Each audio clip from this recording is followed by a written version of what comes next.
จะเป็นเย่ตาค่ะฟ้างามยามแลงกลางสวนของฉันจ้าทุกคนกราบสวัสดีอีกรอบแรงๆค่ะมาบ้านเข้าคอกเข้าสวนวันนี้เราจะมาเอายอดผักไปลวกกินอีกก่อนพี่น้องจะได้ยุดอกเพื่อละกำหนึ่งจ้ะแล้วก็ล้างคอกหมูเสร็จเกลือหมูเสร็จยังจะไม่ได้เกลือแต่เป็ดแต่ไก่ข้าวซอนจ้ะพี่น้องนี่ไงผักคอยกระซีพอดีทันอยู่ดอกนี่นะเดือนหนึ่งสิบ่จะแก่โพดบ่เดี๋ยวมันได้โหดก่อนแล้วมันนี่อันนี้เอามาดำบะเอื่อนยังบ่ทันติดขักอยู่ยังเหี่ยวอยู่ผักหอมป้อมคอยสิทันอยู่ดอกนี่ออกใบเลยเด้พี่น้องเอ๋ยหอมป้อมเฮากับพ่อบ่ได้ซื้อเนาะ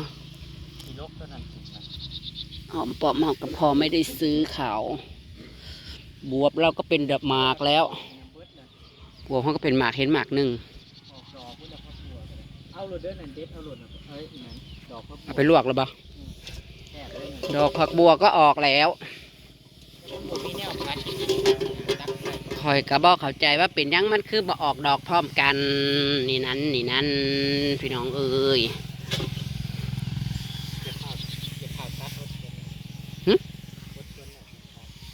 เนาะส่วนแล้วว้ายบักแตงตัวนั้นมันใหญ่เลยผักบัวคอยก็เป็นดอกเต็มหมดเลยนี่นะออกดอกบุดแล้วแตงแมงเมื่อเช้านี่ให้ยายนี่เอาลงไปในอันมองเขาเจ้าเห็ดพันทางเนี่ยพี่น้องเอ้ยแล้วเอาตัวในตู้อันเด้ใครแล้วเอาตัวในตู้แล้วก็เก็บในละสัก3 ลูกนี่นะพักอันนี้เจ้าบอกเอาไปกินเถอะให้มันจะแก่ถิ่มเลยแหละอื่นเลยเก็บลงไปกินอยู่เฮือนยายบัวนะเมืองนี้เนี่ยมันขึ้นอันนี้เลยเฮ้ยมันสิขึ้นดอกแล้วนี่นะมันแก่โพดแล้วนี่นะงามเอาไว้แยงอยู่เฮ้ยพี่น้อง มันพอกินแล้วบ่เอาไปกินจักเทื่อทานอยู่ดอกทานยังพอได้อันนั้นได้อยู่ดีบ่ได้หัวแปลงนะมันยังได้อยู่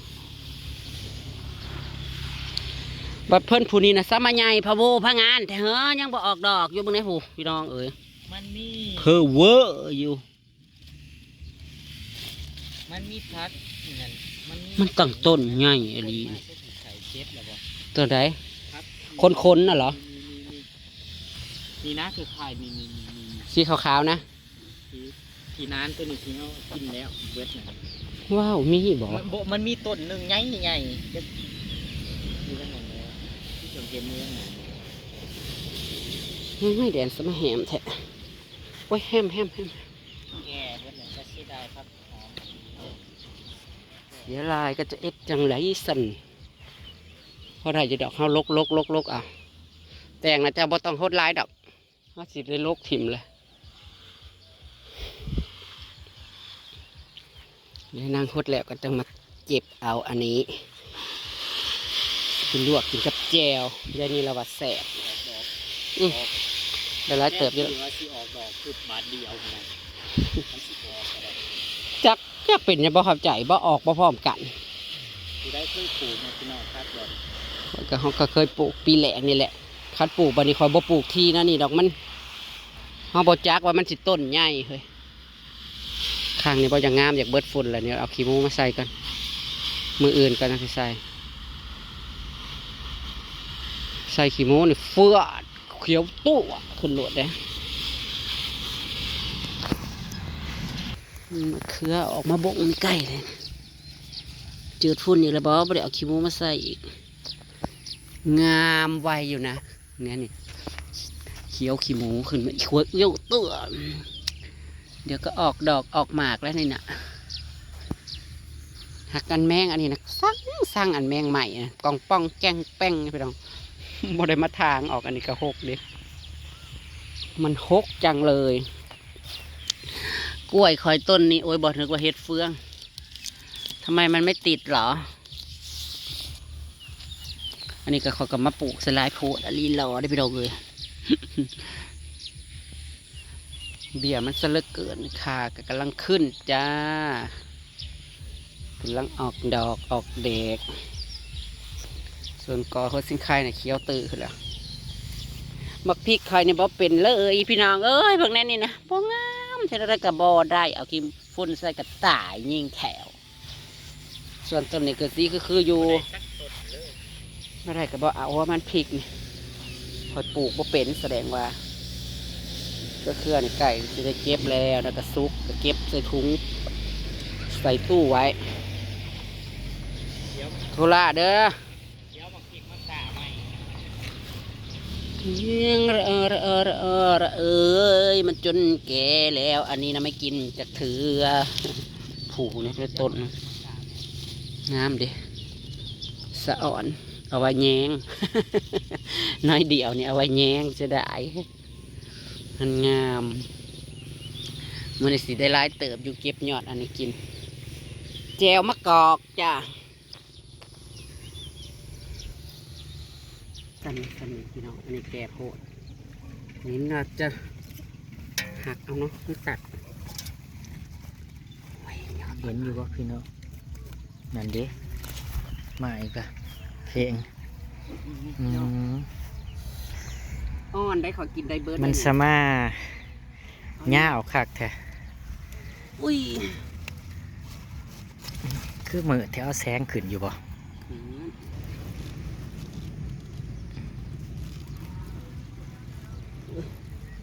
กรอบจ้ะพี่น้องได้ยินเสียงหักยุบโบไปเลยฮะอันนี้มันบ่ทันยาวกำลังแตกแนงคิดบุบโอ้ยนอบผู้ใหญ่บ้านโอ้ยผู้ใหญ่บ้านขึ้นเล่งขึ้นเสียงขึ้นคักแท้ขึ้นเล่งเสียงขึ้นดังคักแท้ห่วยเสียงไอ้ข่อยแน่ล้มก็ได้พัดมาแต่ทางนี้ตัวนี้ยอดนี่งามแห้ง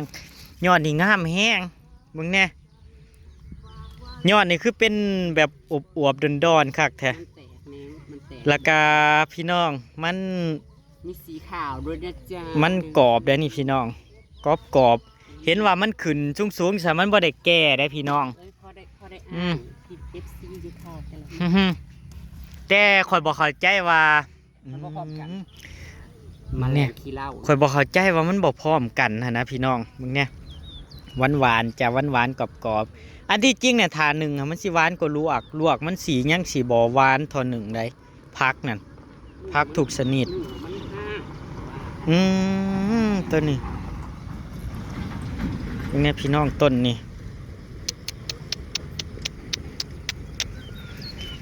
ชุมเจ้าเห็นมันขึ้นสูงนะโมเมนต์มันแก่ได้พี่น้องมันบอกแก่ได้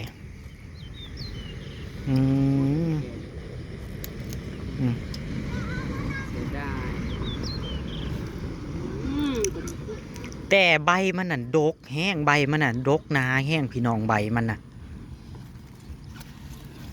เลาะไปให้เป็ดบ่ แต่เขาบอกว่าบ่ให้เลาะปีต้นนี่ถ้าแม่นว่าได้แต่ซ้ำนี่ทุกต้นนะพี่น้องอบอวบอยากแก่ๆอยู่ได้เฮ้ยอันนี้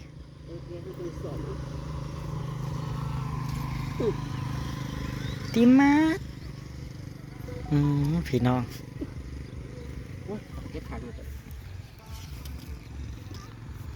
สวยจ้านี่นะต้นนี้คือโบออกดอกก็คือเฮ้ยมันใหญ่ไปหอดใสไผอยากกระสั่งเขามาได้เด้อมันยังสิออกลายอยู่สั่งเขามาโหลดจ้าได้ขายจ้าได้ขายจ้ากำ2 กำกับขายจ้าแต่ว่าพักนี่พิเศษนิดนึงเด้พี่น้องกำละ50 มันปลูกหญ้าอักมันเป็นดอกหญ้าพี่น้องก็สิได้กินนั่นปีเอามาพี่ยังสมาหญ้าเอาคักแท้แต่ว่าอ่อนได้พี่น้องเมืองเนี่ยคว่ำหญ้านั่นพุ่นนะผู้ดีแขนศอกหนึ่งความยาวนั่นทาแทกใส่นะพี่น้องยังสมาหญ้าคักแท้แต่ว่าอ่อนเด้อพี่น้องเด้อมันอ่อนเด้อพุ่นโคตรสวยเลยพี่น้องต้นนั้นสวยแห้งได้ลายเลย อันนี้นะมันกำลังแตกออกแนงมันเพราะว่ายอดเขาลกไปเลยคือนี่ อืม ถูกมันเนี่ยเขาความอันนี้นะจะแก้เลย เดี๋ยวยินเสียงหักบ่เอ้าเสียงหัก ตับ กอกโดยพี่น้อง ได้นี่ก็ได้อันนึงนี่ได้ต้นนึง ของเอ้ยบัวกับเป็นดอกเบิดเลยเนาะ อืม ที่เราเอาไปนํของเบาเอือก็งามอยู่ได้พี่น้องที่เพิ่นเอานำชุมเฮาไป ออกดอกคือกัน ซุ่มเพิ่นที่ซุ่มเพิ่นเอาไปมันก็บ่ได้ออกดอกเบิดทุกอันเนี่ยมันก็ออกเป็นบางต้นคือกัน ที่ซุ่มเพิ่นเอาไปปลูกน่ะเออ มาให้เฮ ถามแม่นว่ามันออก กินเท่าละหน่อย ถามแม่นว่ามันพึบออกบาทเดียวพี่น้องคือสิงามคักเนาะพี่น้องเนาะ มันนี่คือพ่อบ้านเราเป็นผู้ประกาศอันนี้นะอ่อนได้กินเบิร์ด อืมพูนงามแห้งพี่น้องงามแห้ง ข้างนี่นะบ่อย่างงามจืดฝุ่นเลยนี่บ่อ้วน อันนี้บ่อวบปานใดพี่น้องต้นนี้บ่อวบแต่ว่าต้นนี้ที่พี่น้องงามนี่ งามเลยจ้าต้น ตอนนี้มันเป็นไม้เด้ ดูแม่พูน อย่างนี้นะอ่อนมันครับที่คือที่หาอ่ะ เด้อันเดียนหน่อยๆก็เอานะหรือว่ามันบ่สมบูรณ์มันบ่ปานใดพี่น้องมันบ่พ่อพุ่นพ่อเนาะมันก็สิ ทั้งนั้น มันก็สิน้อยเนาะพี่น้องอิงตามต้นใดงามต้นใดบ่งาม อันที่จริงน่ะสิเป็นน้ำปลูกทีน้ำถ้าปลูกห่างเพราะว่ามันสิอวบดอกมันนะ กะบ่ได้ บ่ได้ลองเอาไปมันไปกินเบิ่งเนาะหอลีได้เออ โอ้ยมีใบนั่นนี่กินได้ เอาเบิดเลยเสียดาย ต้นใหญ่บัดนี้เบิ่งแน่ทั้งใหญ่ทั้งยาวพี่น้องปี๊ดทั้งใหญ่ทั้งยาวจ้ะปี๊ดอ่อนได้พี่น้องเบิ่งแน่ปี๊ด พอดีซัมเม็ดหนึ่งฝุ่นน่ะ อิหยังสมายาวคักแท้เบิ่งแน่ ปลูกที่กว่านี้เนาะเสียดาย ยาวคักอ่อนได้พี่น้องบ่ได้แก่ โบนงามคัก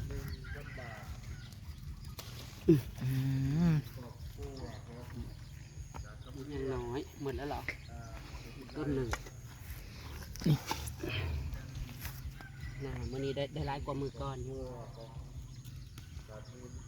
ปงแหนงขึ้น พี่น้องมึงได้สิให้เบิ่งเงาต้นมันพี่น้อง เอาขี้หมูมาใส่ นี่สิให้เบิ่งเงาหนึ่งนั่นความมันใหญ่นะ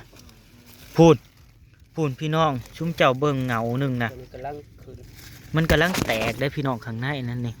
ฮะอันเดนั่นกำลัง เพื่อ แต หอก งานแหละออกดอกหลายๆแค่เยอะเนาะ กำลังแตกได้พี่น้อง แต่ว่ามันบ่ออกพึบบาทเดียวหันนะมันแตกทีละหน่อยทีละหน่อยน้านนี่ปลูกเท่าไรก็บ่งาม ปลูกย่ามใดก็บ่งามพี่น้องมันเป็นน้ำหยังหรือว่าเป็นน้ำดินหรือว่าเป็นน้ำหยังข่อยบ่เข้าใจหมองนี้นั่นตอนที่ลุงคันเราปลูกมะข้าวโพดกับหมองนี้ก็บ่งามเด้เท่าที่เห็นนั่นบ่ฮู้ โอ้ยบางแก่ ต้นหน่อยแห้งนี่เด้อเฮ้ยลองเอาดูนี่ลองเอาเลยดูหรือมันสิหวานซำใด ยังน้อยแท้ เอาหลุดนะ หากบ่มีหมูก็ว่าแล้วเอามาลูก มันสิบ่มีหมู่ให้มันแตกใหม่พี่น้อง สำเนียก็เอาหรอก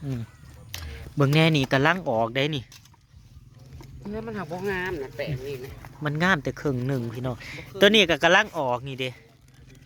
นี่จ้าพี่น้องเห็นบ่ กำลังออก แตงน้อยนะคือ ไปเบิ่งหมักแตงดู บ่แตงเรา บ่เอา เก็บมือใหม่มันยังบ่ทันตื่นค่ะ หลายอยู่แล้วพี่น้องหมักแตงยังหลายอยู่ เก็บรอบสุดท้ายเนาะ ยังมาใส่ใจเอาทั่วว่ามาลง เก็บรอบสุดท้ายเนาะเอาถั่วพุ่มมาลงเขาอยากลองถั่วพุ่มคือไอ้บัวนะยังหลายอยู่พี่น้องรอบสุดท้ายแล้วก็สีหือถิ่มเลยบัดนี้นี่จ้าปีดหน่วยนี่แต่ว่าหน่วยนะเน่าละแม่งละใช่ มา ผักสดๆจากสวนค่ะมาในเมนู สวยไหมสวยไหม ดอกผักอากาศซอม อื สี ม ม่วง เอางามๆดูบอหันอืมหมักถั่วมันมีอันใหญ่เลยได้หมักถั่วนะมันมีอันใหญ่เลยได้ย่างไปเบิ่งมึง กับมันบ่ทันได้ข้าว มือหนาจังเก็บไปต่ำเนาะมือหนาเขาจังเก็บหมักถั่วไปต่ำนู่นได้หมดแล้ว นี่เด็กคือบ่เอาซะอันเด็กคือบ่เอาเก็บไปกินนะ หมักเขาจะเอามาปลูกมันจะเอาไว้หมัก เอาสีขาวเนาะ อยู่ที่เขามัน เอาเฉพาะสีขาวเขาบ่เอาหน่วยเขาสิลงทั่วพุ่มพี่น้องบัดนี้มือได้วะมืออื่นบ่จังเก็บแล้วก็ลือเลยลือถิ่มซะมันบ่อีนั่นเลยแหละมันมีแต่หมากป้ายมันแหละมันก็จอดแกะแจดนี่คือแบบนี้ ว้าว อันนี้เน่าเป็นไงพี่น้องยังกินได้อยู่ได้เอา หนักมากเนาะ มันเน่าเบิดรอบสุดท้ายพี่น้องบัดนี้สิลือถิ่มเลยซุ่มนั้นน่ะลือถิ่มเบิดบัดนี้ แล้วก็สิเอาถั่วมาลงบัดนี้ถั่วพุ่มจ้าเบิ่งแหน่มักคอยเอานำมาห้อง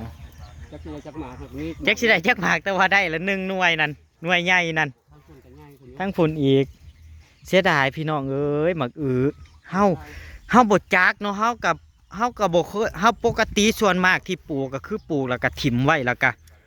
หมากมันก็ใหญ่ขึ้นเองจังซี่นะเท่าที่เคยปลูกมาน่ะ เฮ้ยหนึ่งสองสามเริ่มง่ายได้อยู่ แต่นี่นั่นมันเหลืองเบิด หนึ่งในสองหน่วยทั้งนี้จะง่าย แต่ว่าต้นนั้นน่ะเหลืองน่ะ